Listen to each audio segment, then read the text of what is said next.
Chapter 35. Labours in Scotland and in England. While I was at this time in London, I was invited very urgently to visit Edinburgh in Scotland. And about the middle of August we left London and took passage by steam up the coast through the German Ocean to Edinburgh. I had been urged to go there by the Reverend Dr. Kirk of Edinburgh, who belonged to that portion of the church in Scotland called the Evangelical Union Church. Their leading theologian was a Mr. Morrison, who presided over a theological school in Glasgow. I found Mr. Kirk an earnest man and a great lover of revival work. This Evangelical Union, or EU Church as they called it, had grown out of a revival effort made in Scotland at the time of the first publication of my revival lectures in that country. A considerable number of Scotch ministers and a much larger number of laymen had been greatly stirred up and had made many successful revival efforts, but had expended their strength very much in controversy upon the hyper-Calvinistic views maintained by the Scotch Presbyterians. I remained 3 months in Edinburgh, preaching mostly in Mr. Kirk's church, which was one of the largest places of worship in Edinburgh. We had a very interesting revival in that place, and many souls were converted. Church members were greatly blessed, and Mr. Kirk's hands were full day and night of labours among inquirers. But I soon found that he was surrounded by a wall of prejudice. The Presbyterian churches were strongly opposed to this EU branch of the church, and I found myself hedged in as it respected openings for labor in other churches. Mr. Kirk was at that time not only a pastor but also professor in a theological school in Glasgow, and in addition was editor of the Christian News, which was published in Glasgow. In that paper, from time to time, he represented my theological views as identical with the views of their theological seminary and of their church. But on some points I found that I very considerably differed from them. Their views of faith, as a mere intellectual state, I could not receive. They explained away, in a manner to me utterly unintelligible, the doctrine of election. And on sundry points I found I did not agree with them. However, Mr. Kirk insisted that he entirely accepted my views as he heard me preach them, and that they were the views of the EU Church. Thus insisting that my views were identical with theirs without intending it, he shut the doors of the other pulpits against me, and doubtless kept multitudes of persons who otherwise would have come and heard me from our meetings. Mrs. Finney's labors in this place were greatly blessed. Mrs. Kirk, the wife of the pastor, was a very earnest Christian lady, and she took hold with my wife with all her might. They established a ladies' prayer meeting, which is continued to this day, reports of which have been made from year to year in the Christian News, and Mrs. Kirk has published a small volume giving an account of the establishment and progress of that meeting. The answers to prayer that were vouchsafed from there were wonderful.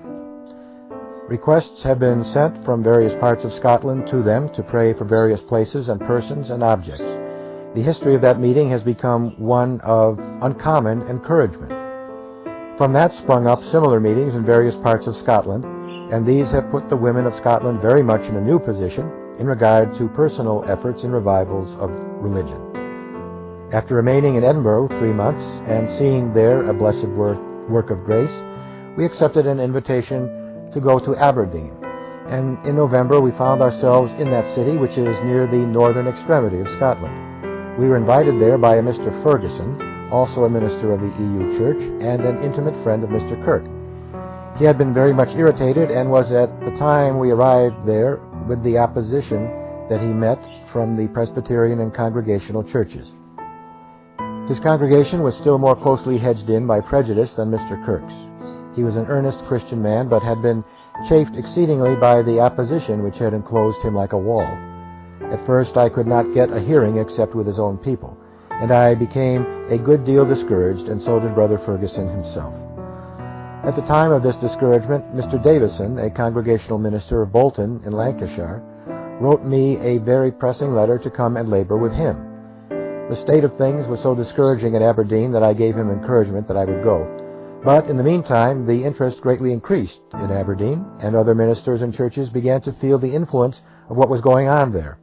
The congregational minister invited me to preach in his church for a Sabbath, which I did. A Mr. Brown in one of the Presbyterian churches also invited me to preach.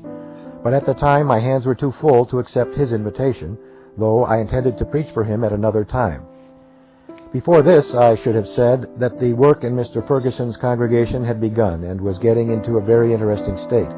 Numbers had been converted, and a very interesting change was manifestly coming over his congregation and over that city. But in the meantime, I had so committed myself to go to Bolton that I found I must go, and we left Aberdeen just before the Christmas holidays and went to Bolton. While I was with Mr. Ferguson at Aberdeen, I was urged by his son, who was settled over one of the EU churches in Glasgow, to labor with him for a season. This had been urged upon me before I left Edinburgh. But I was unwilling to continue my labors longer with that denomination. Not that they were not good men and earnest workers for God, but their controversies had brought them into such relations to the surrounding churches as to shut me out from all sympathy and cooperation, except with those of their peculiar views. I had been accustomed in this country to labor freely with Presbyterians and Congregationalists, and I desired greatly to get a hearing among the Presbyterians and Congregationalists of Scotland. But in laboring with the EU churches, I found myself in a false position. What had been said in the Christian News and the fact that I was laboring in that denomination led to the inference that I agreed with them in their peculiar views, while in fact I did not. I thought it not my duty to continue any longer in this false position. I declined, therefore, to go to Glasgow, although I regarded the brother who invited me as one of the best of men, and his church as a godly praying people. Yet there were other godly praying people in Glasgow, and a great many more of them than could be found in the EU church. I felt uneasy as being in a position to misrepresent myself. Although I had the strongest affection for these brethren, so far as I became acquainted with them, yet I felt that in confining my labors to that denomination I was greatly restricting my own usefulness. We therefore left Aberdeen and went by rail to Bolton, where we arrived on Christmas Eve, 1859. Bolton is a city of about 30,000 inhabitants, lying a few miles from Manchester. It is in the heart of the great manufacturing district of England. It lies within the circle of that immense population that spreads itself out from Manchester as a center in every direction. It is estimated that at least 3 millions of people live within a compass of 60 miles around Manchester. In this place, the work of the Lord commenced immediately. We were received as guests by Mr. J.B. He belonged to the Methodist denomination, was a man of sterling piety, very unsectarian in his views and feelings. The next evening, after we arrived, he invited in a few friends for religious conversation and prayer, and among them a lady who had been for some time in an inquiring state of mind. After we had had a little conversation, we concluded to have a season of prayer. My wife knelt near this lady of whom I have spoken, and during prayer she observed that she was much affected. As we rose from our knees, Mrs. Finney took her by the hand and then beckoned to me across the room to come and speak with her. The lady had been brought up, as I afterwards learned, a Quakeress, but had married a man who was a Methodist. She had been for a long time uneasy about the state of her soul, but had never been brought face to face with the question of present instantaneous submission. I responded to the call of my wife and went across the room and spoke with her. I saw in a moment that her distress of mind was profound. I therefore asked her if she would see me a little time for personal conversation. She readily complied, and we crossed the hall into another room. And then I brought her face to face at once with the question of instant submission and acceptance of Christ. I asked her if she would then and there renounce herself and everything else and give her heart to Christ. She replied, "I must do it sometime, and I may as well do it now." We knelt immediately down, and so far as human knowledge can go, she did truly submit to God. After she had submitted and returned to the parlor, and the scene between herself and her husband was very affecting. As soon as she came into the room, he saw such a change manifested in her countenance that they seemed spontaneously to clasp each other in their arms and knelt down before the Lord.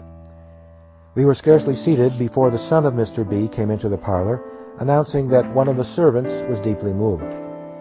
In a very short time, that one also gave evidence of submission to Christ.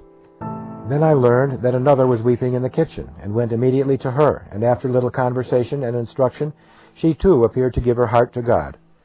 Thus the work had begun. Mrs. B. herself had been in a doubting and discouraged state of mind for years, and she too appeared to melt down and get into a different state of mind almost immediately. The report of what the Lord was doing was soon spread abroad, and people came in daily and almost hourly for conversation. The first week of January had been appointed to be observed as a week of prayer, as it has been since from year to year, and the different denominations agreed to hold union meetings during the week.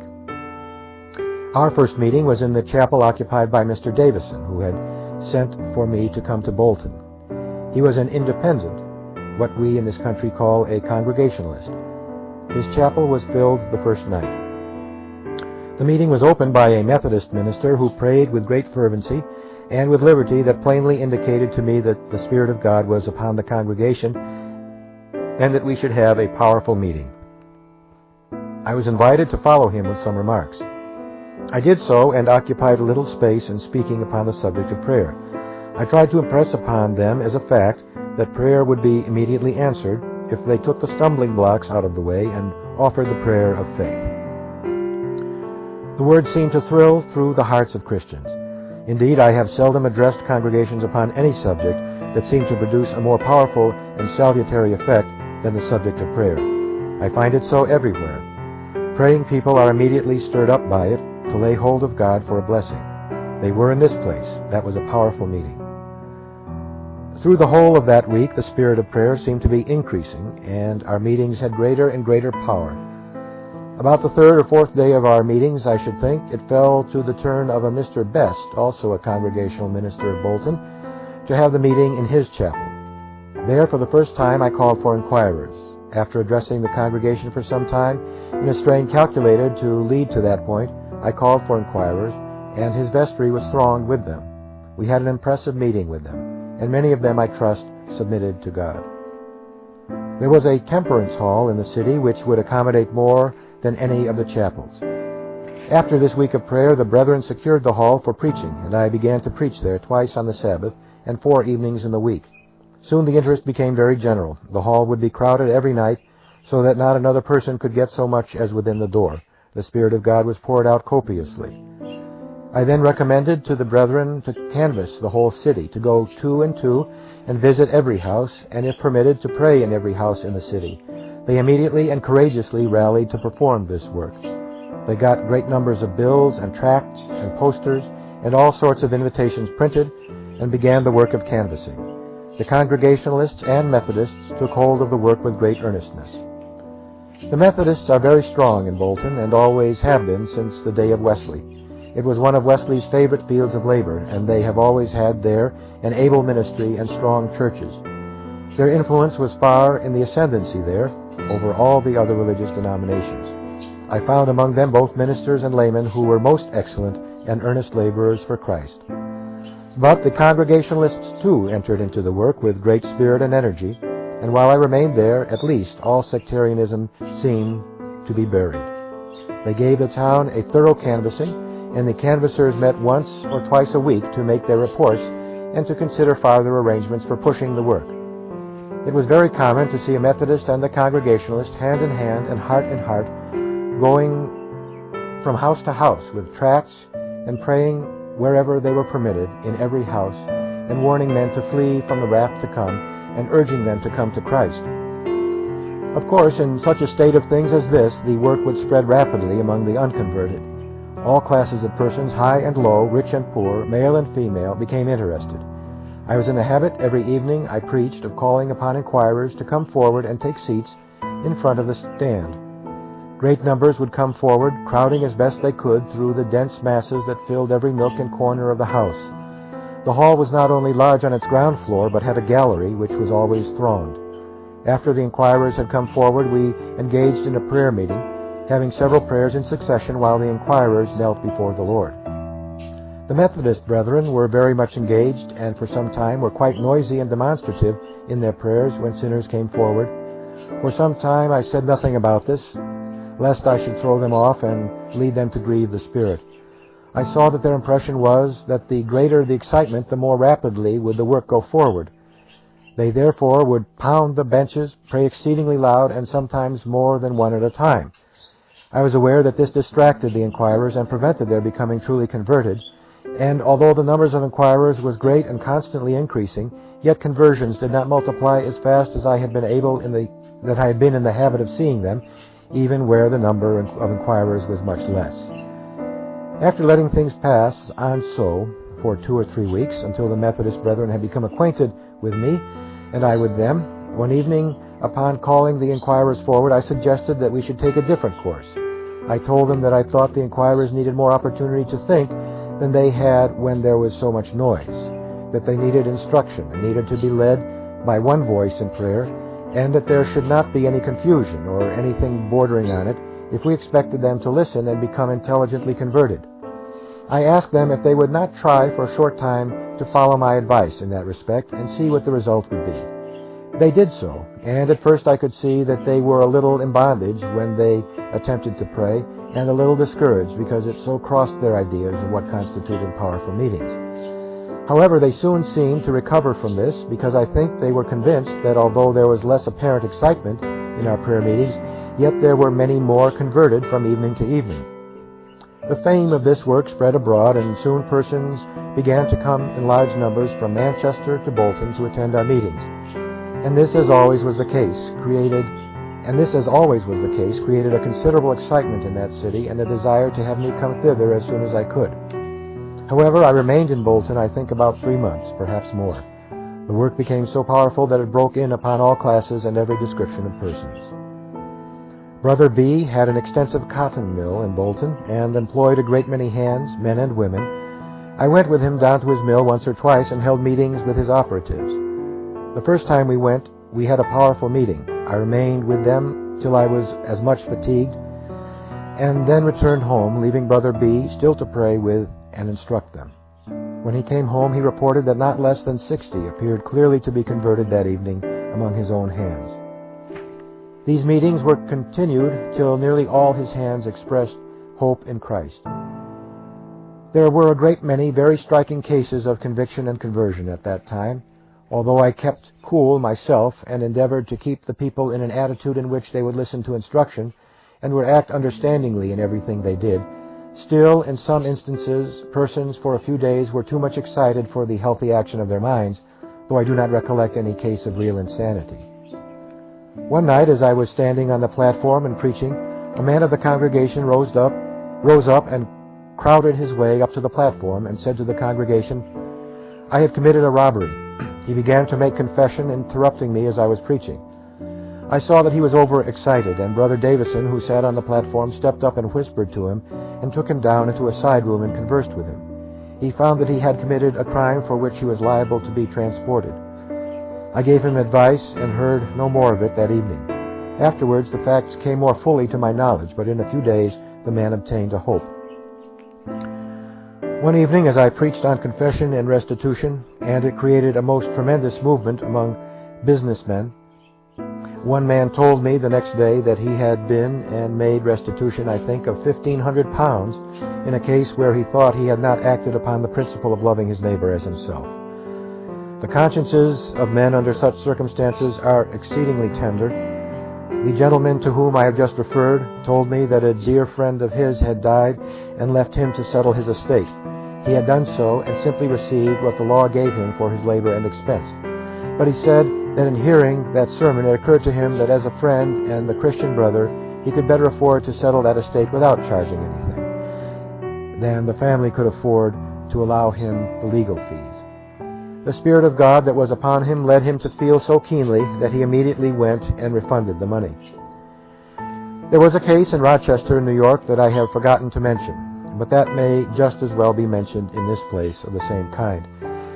An extremely tender conscience led a man to see and feel keenly on the subject of acting on the principle of loving our neighbor as ourselves, and doing to others as we would that they should do to us.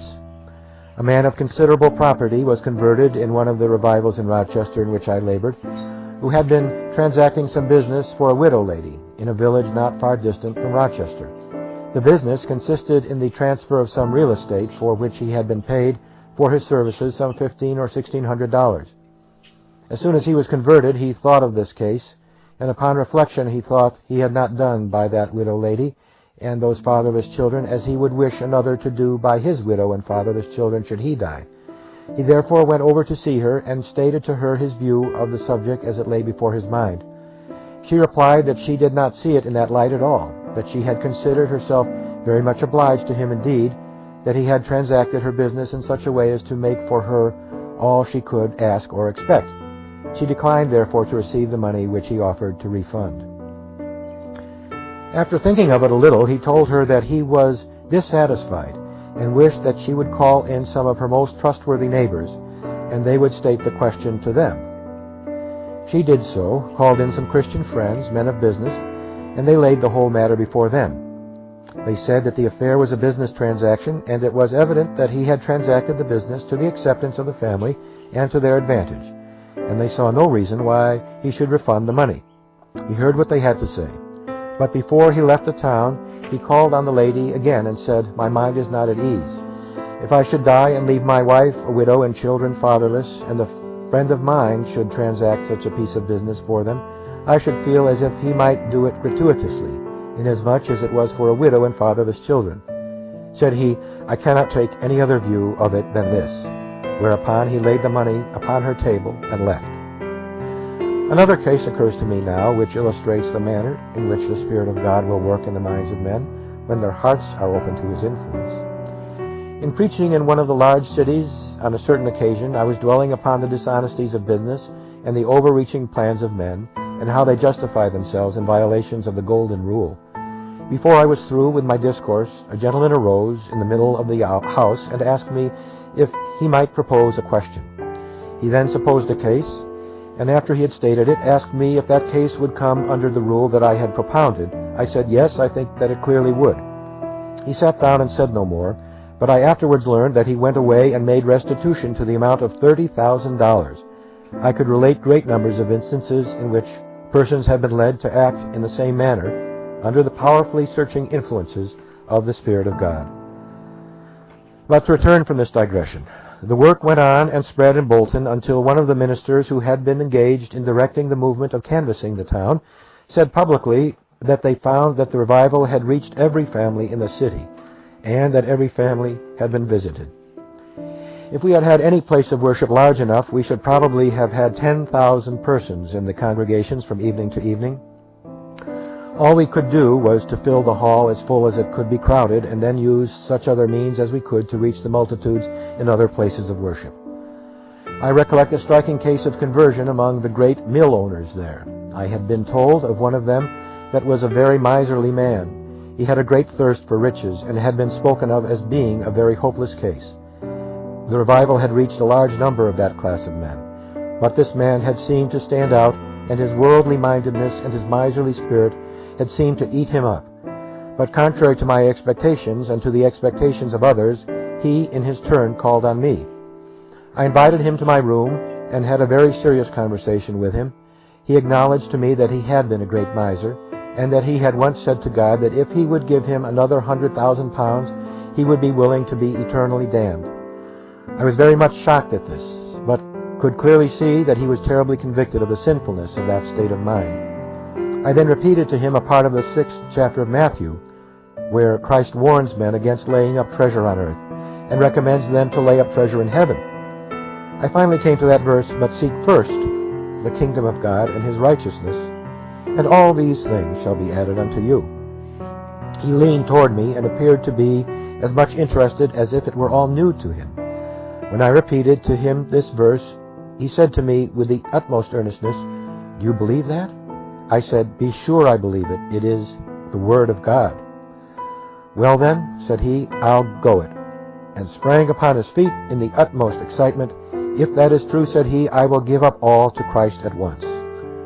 We knelt immediately down, and I presented his case to God in prayer, and he seemed to break down like a child. From that time he appeared to be a very different man. His miserly feelings all seemed to melt away. He took hold of that work like a man in earnest, and went and hired, at his own cost, a city missionary, and set him to work to win souls to Christ. At this place also Mrs. Finney's meetings were very largely attended. She held them, as she always did, in the daytime, and sometimes I was informed that at her meeting of ladies in Temperance Hall it would be nearly full. The Christian ladies of different denominations took hold with her and encouraged her, and great good, I trust, was done through the instrumentality of those ladies' meetings. My wife and myself were both of us a good deal exhausted by these labors. But in April we went to Manchester. In Manchester, the congregational interest, as I was informed, rather predominates over that of other denominations. As is well known, the manufacturing districts have a stronger democratic element than other parts of England. Congregationalism, therefore, is more prevalent in Manchester than in any other city that I visited. I had not long been there, however, before I saw that there was a great lack of mutual confidence among the brethren. I could see that there was a jar among the leaders, and frequently, to my grief, I heard expressions that indicated a want of real heart union in the work. This, I was soon convinced, was a great difficulty to be overcome, and that if I could not overcome it, the work could never be as general there as it had been in Bolton. There soon was manifest a dissatisfaction with some of the men who had been selected to engineer the work and provide for carrying on the general movement. This grieved the Spirit and crippled the work. And although from the very first the Spirit of God attended the word, yet the work never so thoroughly overcame the sectarian feeling and disagreements of the brethren generally that it could spread over the city in the way it had done at Bolton. When I went to that city, I expected that the Methodist and Congregational brethren would work harmoniously together as they had at Bolton. But in this I found myself mistaken. Not only was there a want of cordiality and sympathy between the Methodists and Congregationalists, but also a great lack of confidence and sympathy among the Congregationalists themselves. However, our meetings were very interesting, and great numbers of inquirers were found on every side, and whenever a meeting was appointed for inquirers, large numbers would attend. Still, what I longed to see was a general overflowing of the Spirit's influences in Manchester, as we had witnessed in Bolton. The difficulty was, there was not a good spirit manifested at that time by the leading men in the movement. I did not learn the cause. Perhaps it was something in myself. But although I am sure that large numbers of persons were converted, for I saw and conversed with a great number myself that were powerfully converted, and to all appearance converted, yet the barriers did not break down so as to give the word of the Lord and the Spirit of the Lord free course among the people. When we came away, a meeting was called for those who had been particularly blessed during those meetings, and the number in attendance was, I believe, very much larger than was expected by the ministers themselves. I am confident that they were surprised at the numbers present and at the spirit of the meeting. Indeed, I do not think that any of the ministers there were aware of the extent of the work, for they did not generally attend our meetings. They did not follow them from place to place and were seldom seen in the meetings of inquiry. We continued in Manchester till about the 1st of August, and the revival continued to increase and spread up to that time. But the strength of both myself and my wife had become exhausted, and some of the leading brethren proposed to us to suspend our labors and go down into Wales and rest a few weeks, and then return to Manchester and resume our labors. What they proposed was to secure a large hall and thus go on with our meetings in an independent way. They thought, and I thought myself, that we should secure a greater amount of good in that way than by laboring with any particular congregation. Denominational lines are much more strongly marked in that country than they are in this. It is very difficult to get people of the Church of England to attend a dissenting place of worship. The Methodists will not generally and freely attend worship with other denominations. Indeed, the same is true of all denominations in England and in Scotland. Sectarian lines are much more distinctly drawn, and the members of the different churches keep more closely within their lines than in this country. I am persuaded that the true way to labor for a revival movement there is to have no particular connection with any distinct denomination, but to preach the true gospel and make a stand in halls or even in streets when the weather is favorable, where no denominational feelings and peculiarities can straiten the influences of the Spirit of God. On the 2nd of August, 1860, we left Manchester and went down to Liverpool. A goodly number of our friends went down with us and remained overnight. On the morning of the 3rd, we left in the Persia for New York. We found that large numbers of our friends had assembled from different parts of England to bid us goodbye. We took an affectionate and an affecting leave of them, and the glorious old steamer rushed out to sea, and we were on our way home.